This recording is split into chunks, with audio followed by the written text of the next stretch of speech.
Good, happy Saturday evening, November 7th, 2020.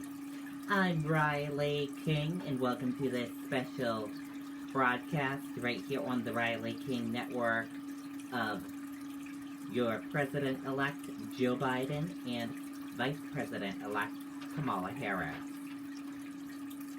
Today, we finally found out who our new president will be. Election Day was back on November 3rd. It took 4 days until we could find out who our next president would be. And today, we finally found out who our next president will be. The elected next president of the United States of America is Joe Biden.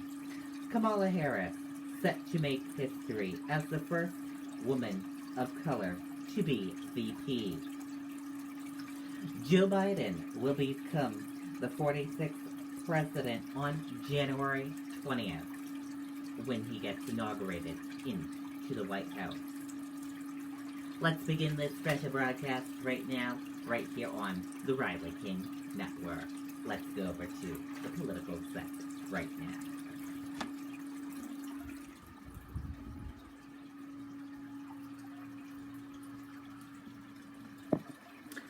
And welcome to this special broadcast, everyone. Joe Biden will be delivering a victory speech soon, and we will air that for you when he does come on air for that victory speech. So today we found out who the next president will be, Joe Biden. Let's take a look at that map of the United States and the number in winning.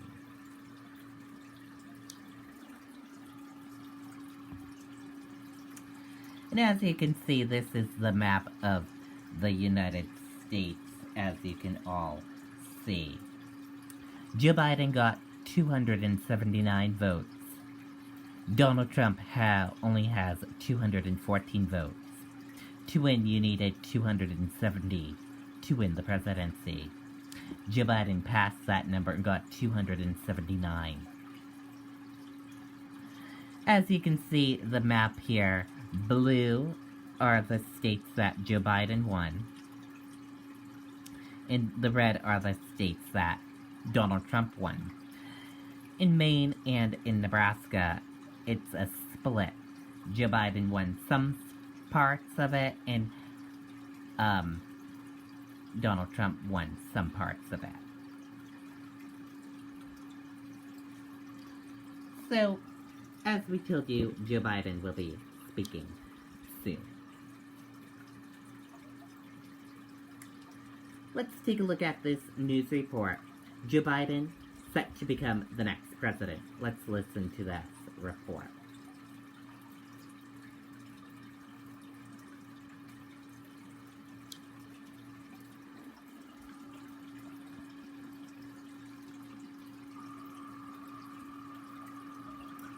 Good evening, everyone.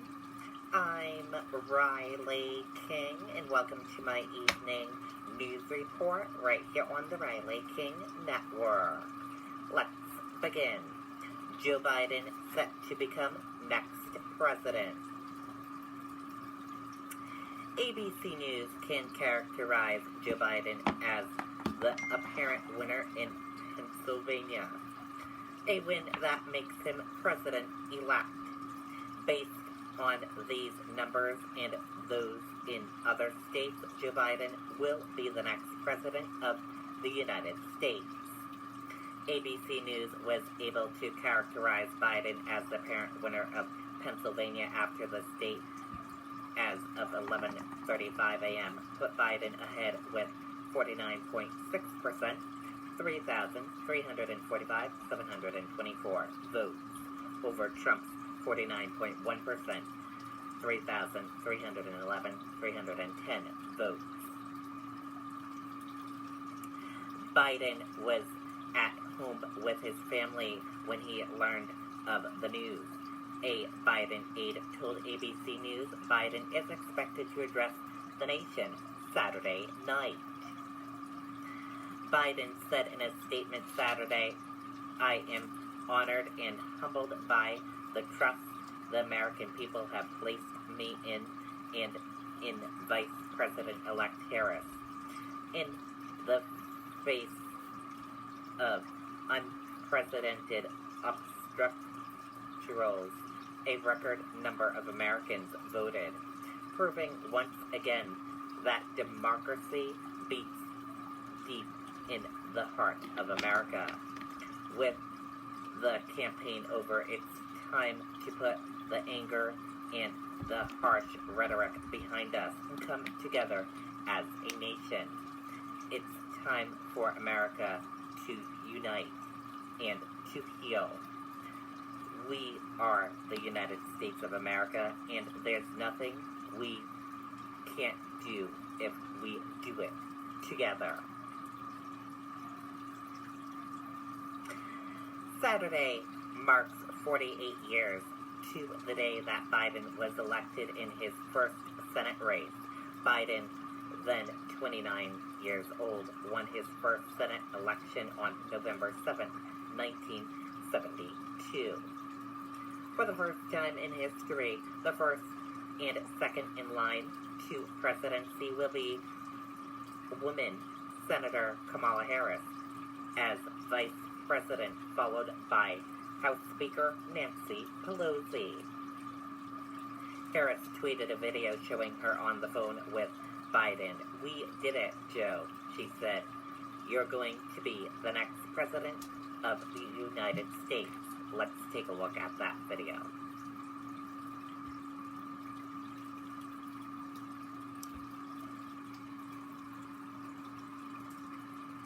We did it, Joe. You're gonna be the next president of the United States. We did it. Awesome video. Also, Kamala's husband, Doug Emhoff, tweeted, "So proud of you." Take a look. And both of them hugging, as you can see.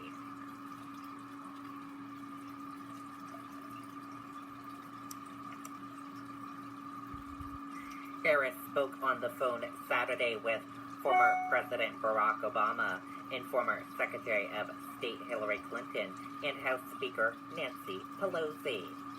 The White House declined to comment on several news organizations projecting Biden as the apparent winner.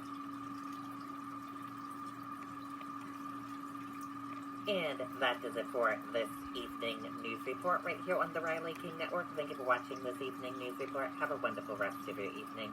I'll see you back here tomorrow for another news report. Good night and goodbye, everyone. And also, don't forget, tune in at 8 p.m. for a special broadcast right here on the Riley King Network. Good night and goodbye, everyone. Okay, there you go on that report and things. We can tell you that Kamala Harris is set to make history as the first woman of color to be vice president. She was the only second black woman ever elected to the Senate. The groundmaking senator from California has made history again, set to become the first female vice president and woman of color in the White House.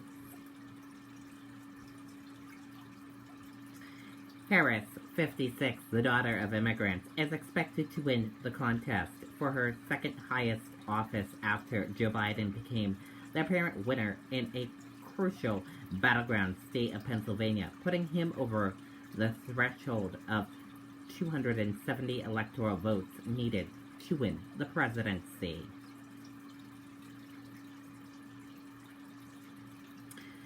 Kamala Harris tweeted, "This election is about so much more than Joe Biden or me. It's about the soul of America and our willingness to fight for it. We have a lot of work ahead of us. Let's get started." And, as soon as the news broke out today about Joe Biden and Kamala Harris winning, people pour onto the streets of D.C. and all over the United States to celebrate. People have flooded the streets of Washington, D.C. after the Associated Press called the 2020 presidential race for former Vice President Joe Biden Saturday morning. Washington, D.C. voters cast their ballots overwhelmingly for Biden. According to D.C. Board of Elections data, 7,400 ballots were counted for Tuesday's election, and 625 of those were for former Vice President Joe Biden in Washington, D.C. D.C. isn't the only place where people celebrated the end of the election. Just after the race was called, fireworks erupted in Atlanta. In Maine, a band playing at a farmer's market broke into the Battle of Time of the Republic. Traffic came to a standstill in some parts of Brooklyn as drivers stopped to get out and celebrate in the streets. Neighbors ran out of their homes in Manhattan and assembled into the unplanned streets, party high-fivers, strangers. In Louisville, Kentucky, people gathered on their lawns to toast with champagne. A woman driving by laid on her car horn, pumping her fist out the window. In Harlem, they danced in the streets, banged cowbells, and honked their car horns. So many people are celebrating this evening, and still the celebrations are going on. Let's,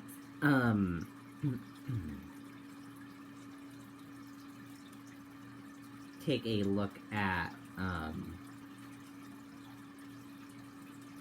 the crowd in Times Square. Take a look at this giant crowd in Times Square.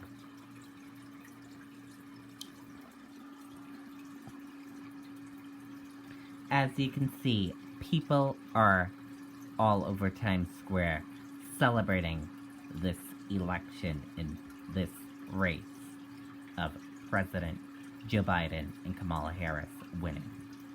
Look at the crowd. Wow. Right in Times Square, New York City.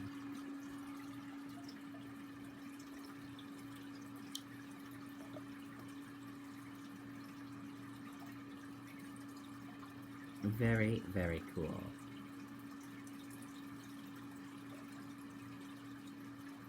We can tell you very soon President-elect Joe Biden and Kamala Harris will be coming to the stage and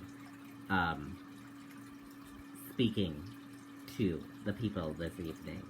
Joe Biden will deliver his victory speech very soon, we can tell you. Take a look right here. As you can see, the stage is ready and people are already there waiting for him to come to the stage.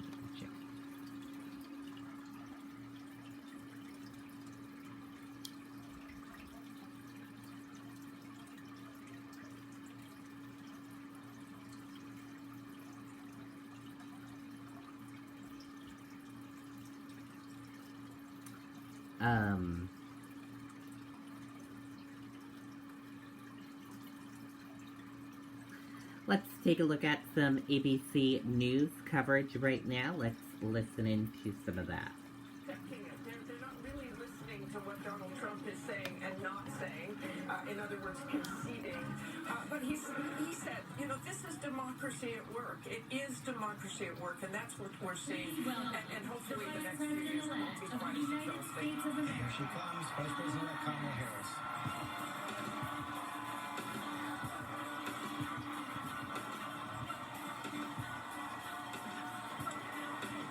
We can imagine that electric smile behind the mask.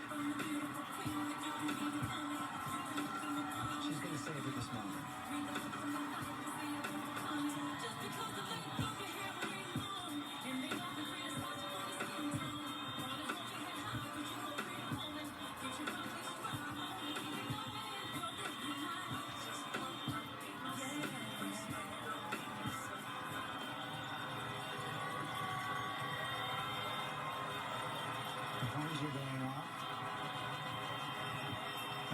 exhale.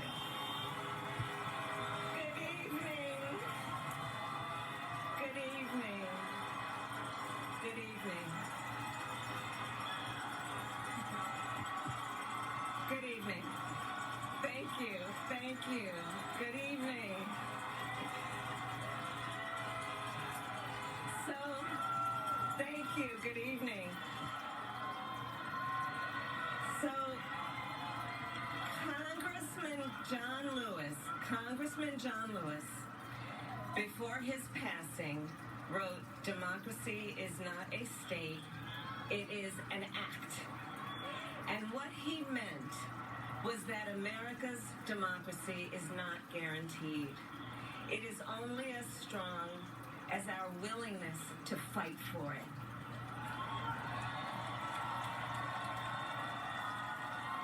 To guard it and never take it for granted. And protecting our democracy takes struggle, it takes sacrifice, but there is joy in it, and there is progress, because we, the people, have the power to build a better future.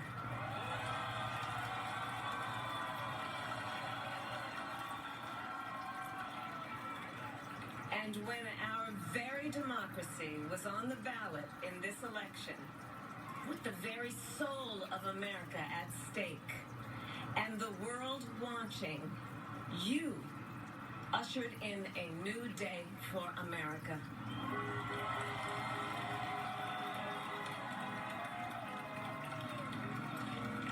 To our campaign staff and volunteers, this extraordinary team, thank you for bringing more people than ever before into the democratic process.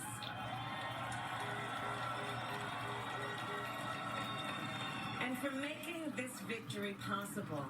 To the poll workers and election officials across our country who have worked tirelessly to make sure every vote is counted, our nation owes you a debt of gratitude.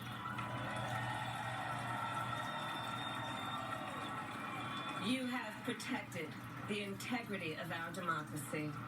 And to the American people who make up our beautiful country, thank you for turning out in record numbers to make your voices heard.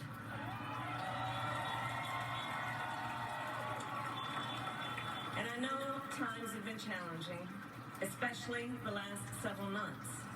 The grief, sorrow, and pain, the worries, and the struggles. But we have also witnessed your courage, your resilience, and the generosity of your spirit. For 4 years, you marched and organized for equality and justice, for our lives, and for our planet. And then you voted.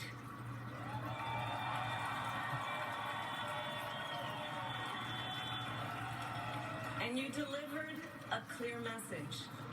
You chose hope and unity, decency, science, and yes, truth.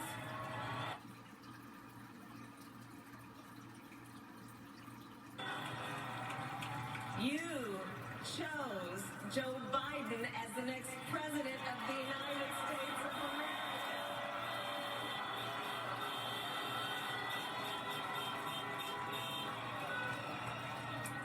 And Joe is a healer, a uniter, a tested and steady hand, a person whose own experience of loss gives him a sense of purpose that will help us as a nation reclaim our own sense of purpose. And a man with a big heart who loves with abandon. It's his love for Jill, who will be an incredible First Lady.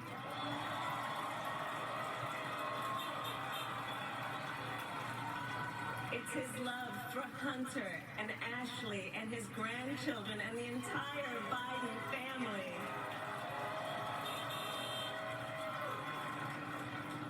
And while I first knew Joe as vice president, I really got to know him as the father who loved Bo. My dear friend, who we remember here today. And to my husband, Doug,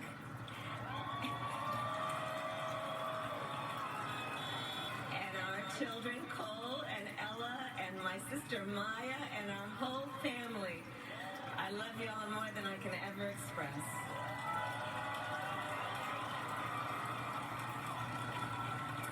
We are so grateful to Joe and Jill for welcoming our family into theirs on this incredible journey. And to the woman most responsible for my presence here today, my mother, Shamala Gopalan Harris, who is always in our hearts. When she came here from India at the age of 19, she maybe didn't quite imagine this moment. But she believed so deeply in America where a moment like this is possible. And so I am thinking about her and about the generations of women, Black women,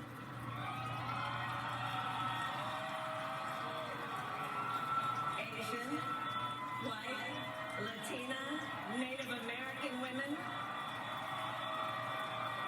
who throughout our nation's history have paved the way for this moment tonight.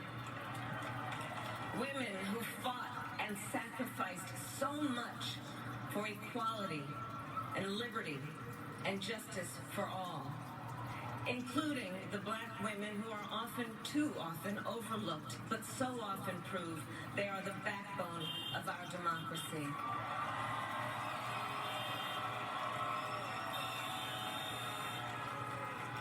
All the women who have worked to secure and protect the right to vote for over a century, 100 years ago with the 19th Amendment, 55 years ago with the Voting Rights Act, and now in 2020 with a new generation of women in our country who cast their ballots and continued the fight for their fundamental right to vote and be heard.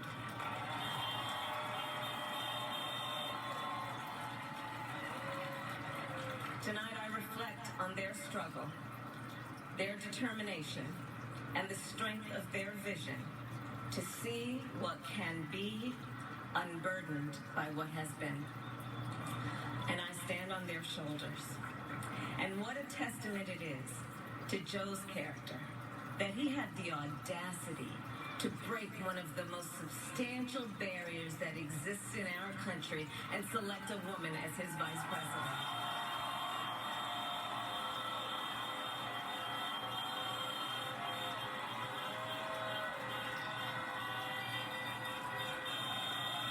But while I may be the first woman in this office, I will not be the last.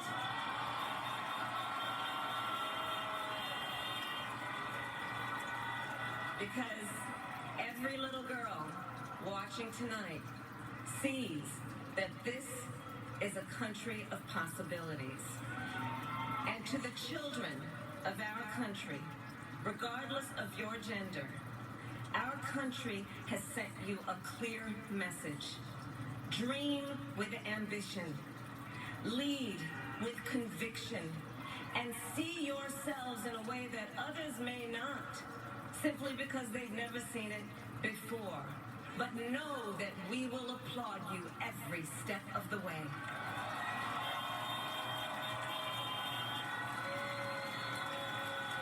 And to the American people, no matter who you voted for, I will strive to be a vice president, like Joe was to President Obama. Loyal, honest, and prepared, waking up every day, thinking of you and your family.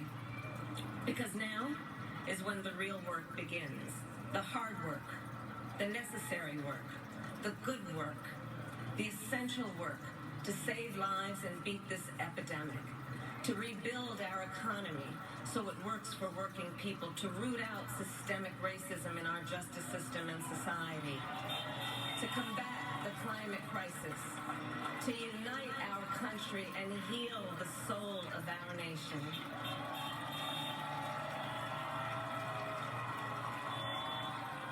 And the road ahead will not be easy, but America is ready. and so are Joe and I.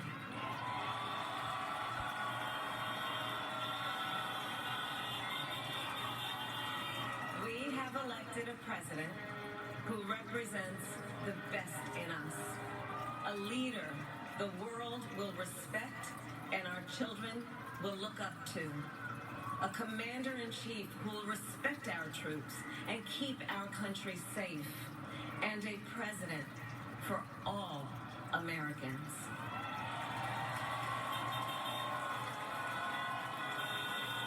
And it is now my great honor to introduce the President-elect of the United States of America, Joe Biden.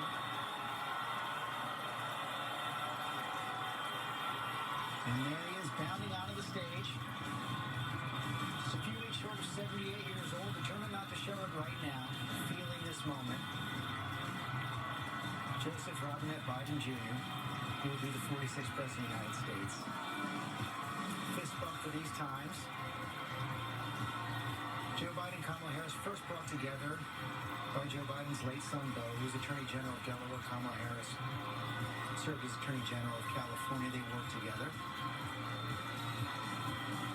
Had a warm relationship, tested during the campaign as she went on the attack during the first debate, but they overcame that. And tonight she celebrates being the first woman. Okay, if you are tuning in, this is a special report right here on the Riley King Network. Joe Biden will be speaking right now. Take a listen.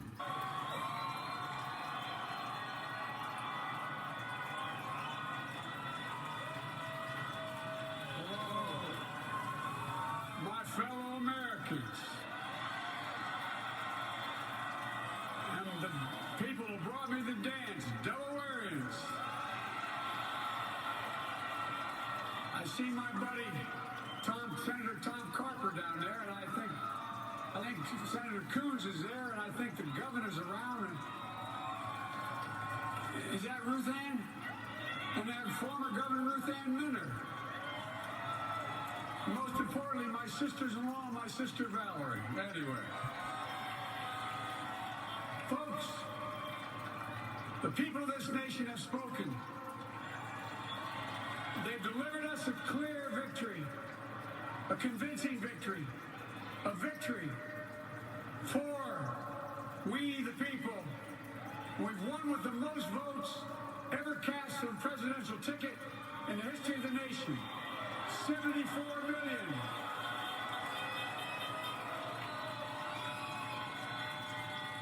What I must admit has surprised me. Tonight, we're seeing all over this nation, all cities and all parts of the country, indeed across the world, an outpouring of joy, of hope, renewed faith in tomorrow, bring a better day. And I'm humbled by the trust and confidence you've placed in me. I pledge to be a president who seeks not to divide, but unify. Who doesn't see red states and blue states, only sees the United States. And work with all my heart, with the confidence of the whole people, to win the confidence of all of you. And for that is what America, I believe, is about. It's about people. And that's what our administration will be all about.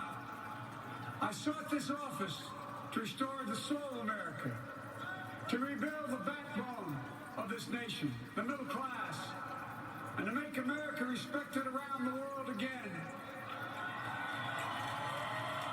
And to unite us here at home. It's the honor of my lifetime that so many millions of Americans have voted for that vision. And now, the work of making that vision is real. It's a task, the task of our time. Folks, as I said many times before, I'm Jill's husband. And I would not be here without their love and tireless support of Jill and my son Hunter and Ashley, my daughter, and all our grandchildren and their spouses and all our family. They're my heart Jill's a mom, a military mom, an educator. And she has dedicated her life to education. But teaching isn't just what she does, it's who she is. For American educators, this is a great day for y'all. You're going to have one of your own in the White House. And Jill's going to make a great first lady. I'm so proud of her.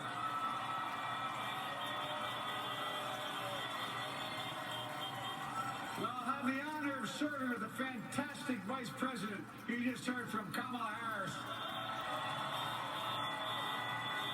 Who makes history as the first woman, first black woman, the first woman from South Asian descent, the first daughter of an immigrant ever elected in this country.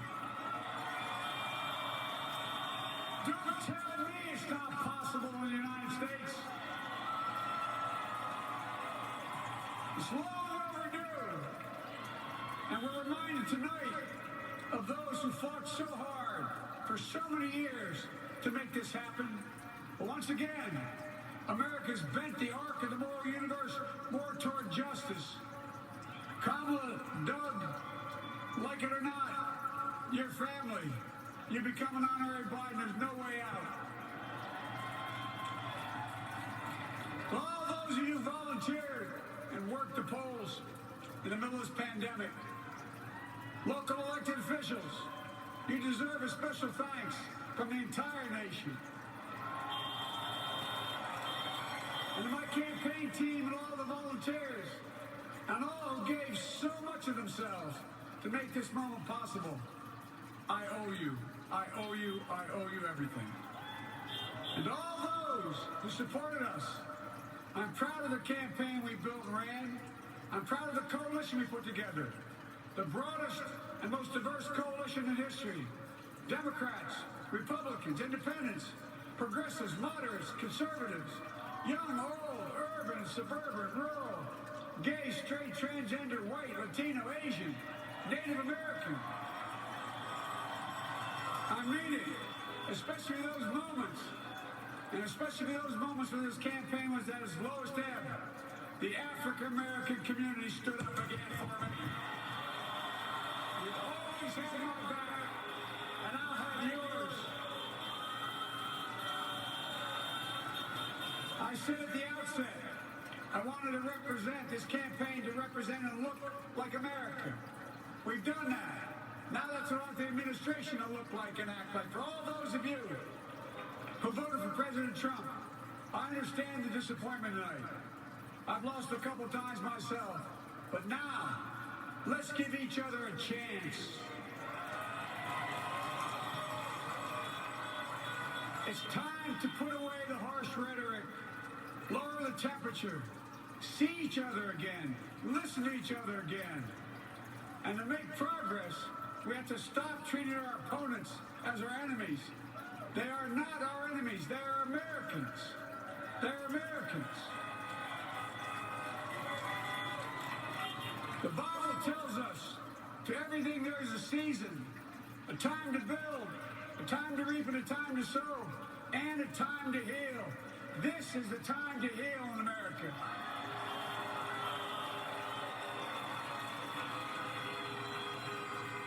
Now this campaign is over. What is the will of the people? What is our mandate?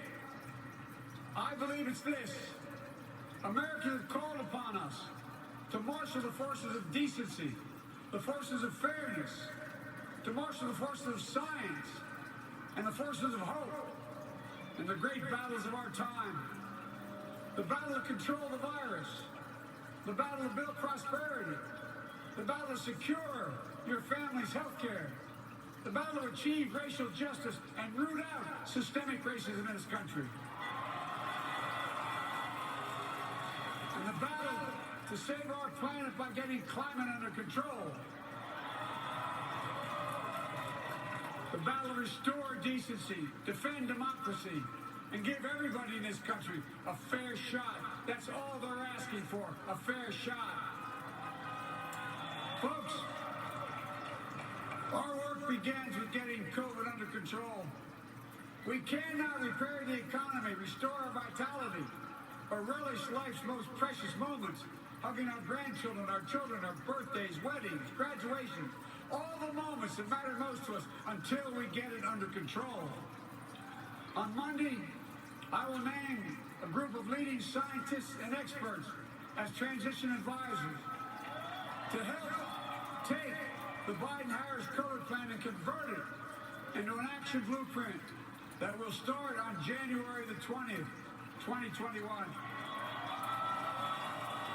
That plan will be built on bedrock science.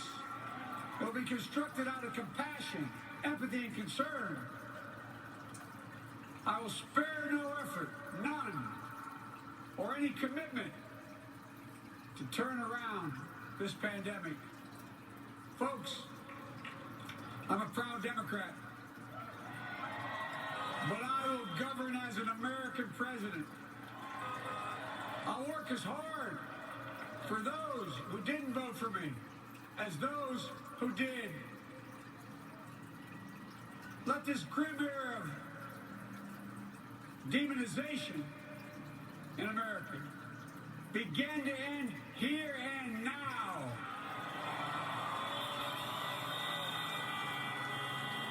The refusal of Democrats and Republicans to cooperate with one another, it's not some mysterious force beyond our control. It's a decision, a choice we make.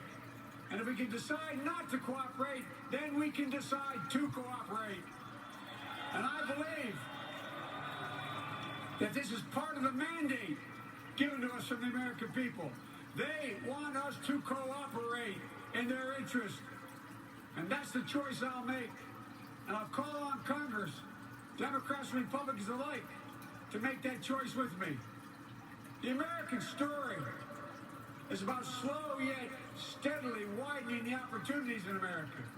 And make no mistake, too many dreams have been deferred for too long. We must make the promise of the country real for everybody, no matter their race, their ethnicity, their faith, their identity, or their disability. Folks, America has always been shaped by inflection points, by moments in time where we've made hard decisions about who we are and what we want to be. Lincoln in 1860, coming to save the Union. FDR in 1932, promising a beleaguered country a new deal. JFK in 1960, pledging a new frontier. And 12 years ago, when Barack Obama made history, he told us, yes, we can. Well, folks, we stand at an inflection point. We have an opportunity to defeat despair, to build a nation of prosperity and purpose. We can do it. I know we can. I've long talked about the battle for the soul of America. We must restore the soul of America. Our nation is shaped by the constant battle between our better angels and our darkest impulses. And what presidents say in this battle matters. It's time for our better angels to prevail. Tonight, the whole world is watching America. And I believe at our best, America is a beacon for the globe. We will lead not only by the example of our power, but by the power of our example. I've always believed, many of you heard me say it, I've always believed we can define America in one word: possibilities. That, in America, everyone should be given an opportunity to go as far as their dreams and God-given ability will take them. You see, I believe in the possibilities of this country. We're always looking ahead to an America that's freer and more just, ahead to an America that creates jobs with dignity and respect, ahead of America that cures diseases like cancer and Alzheimer's, ahead to an America that never leaves anyone behind, ahead of America that never gives up, never gives in. This is a great nation. It's always been a bad bet to bet against America. We're good people. This is the United States of America. And there's never been anything they're not able to do when we've done it together. Folks, in the last days of the campaign, I began thinking about a hymn that means a lot to me and my family, particularly my deceased son, Bo. It captures the faith that sustains me, which I believe sustains America. And I hope it can provide some comfort and solace to 230,000 Americans who've lost a loved one to this terrible virus this year. My heart goes out to each and every one of you. Hopefully this hymn gives you solace as well. It goes like this. And he will raise you up on eagle's wings, bear you on the breath of dawn, and make you to shine like the sun, and hold you in the palm of his hand. And now together, on eagle's wings, we embark on the work that God and history have called upon us to do, with full hearts and steady hands, with faith in America and in each other, with love of country, a thirst for justice. Let us be the nation that we know we can be. A nation united, a nation strengthened, a nation healed. The United States of America, ladies and gentlemen, there's never been anything we've tried we've not been able to do. So remember, as my grandpapa, our grandpapa used to say when I walked out of his home, when I was a kid up in Scranton, he said, Joey, keep the faith. And our grandmother, when she was alive, she yelled, no, Joey, spread it. Spread the faith. God love you all. May God bless America, and may God protect our church. Thank you, thank you, thank you. President-elect Joe Biden. Okay, that was Joe Biden just speaking to the crowd of supporters, and President-elect Joe Biden, he delivered his victory speech, and also Kamala Harris delivered a speech as well from the Chase Center in Wilmington, Delaware. And that is his wife heading up on stage, Mrs. Jill Biden. And she will be our new First Lady, along with Joe Biden, and Kamala Harris will be the Vice President, and her husband will be there as well. Her husband is Doug. Very, very cool. History in the making. Very cool to watch. And here is the rest of his family coming on stage, as you can see here, and waving to the supporters.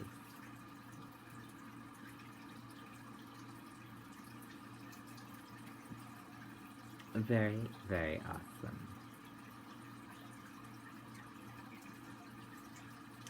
Look at everyone coming up on stage, hugging, celebrating, and waving to their supporters.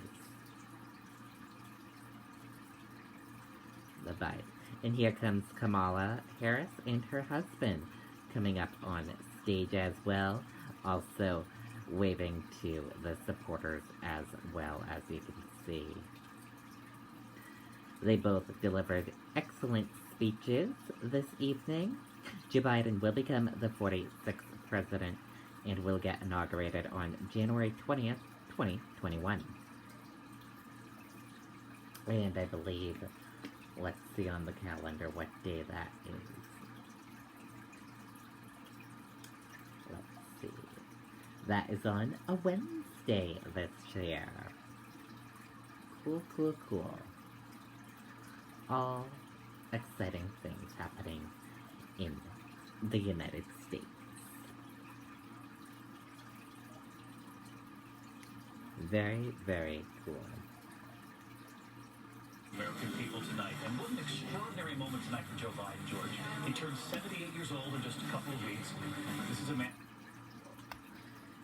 Very, very cool.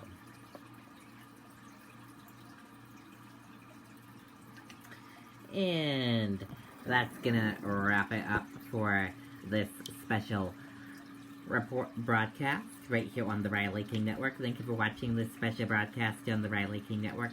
Have a wonderful evening, everyone. We'll have full coverage of this all tomorrow right here on the Riley King Network.